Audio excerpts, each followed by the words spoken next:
eza lokuta monene ya malamu te.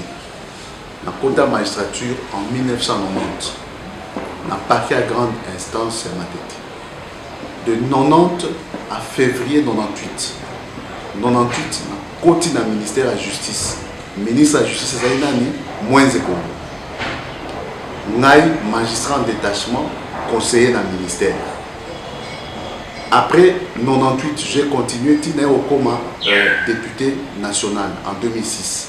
Pour le coma député national, il fallait qu'on soit mis en disponibilité. Aux magistrats, mais en disponibilité.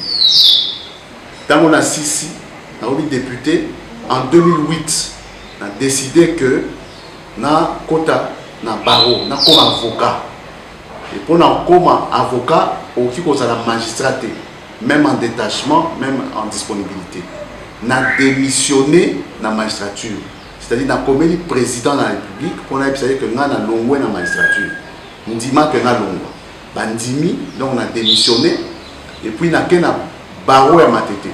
Pour nous comme avocat. Bandimi, nous avons avocat na barreau à Matete.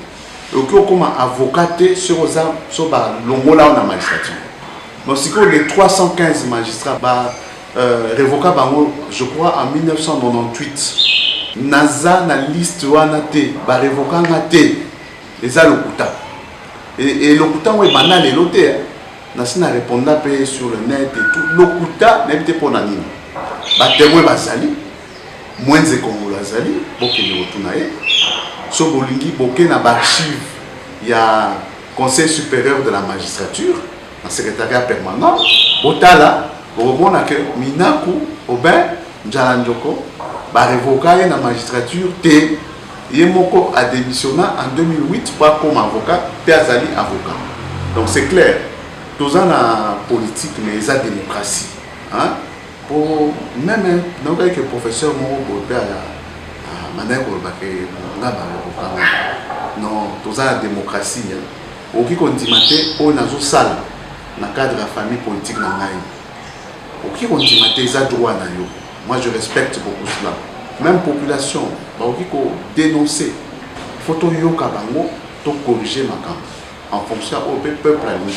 Mais en même temps, il faut orienter en tant qu'élu, en tant qu'élite. Mais quand c'est la montre ma camp, que va révoquer, alors que va révoquer na tati, na soit toute sanction dans la carrière de la magistrature. C'est-à-dire que les sanctions aux a suspendus jamais. Au coquille, comme ça la marche, au comme ça la slogan, il y a la population, tout ça, les Quinois, tout les Congolais.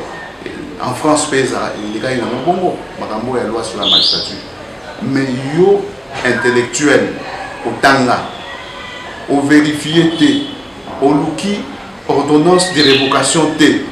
Au Yorika Soki Wapi, ou bien au tangi sur le net, sur la toile. Moutoumon a monté à Mabé, à Lingaka, au Ben Mina Kouté, Joumon Rabo et Panaya commis, au Ben Mina a été révoqué parmi les 315 magistrats.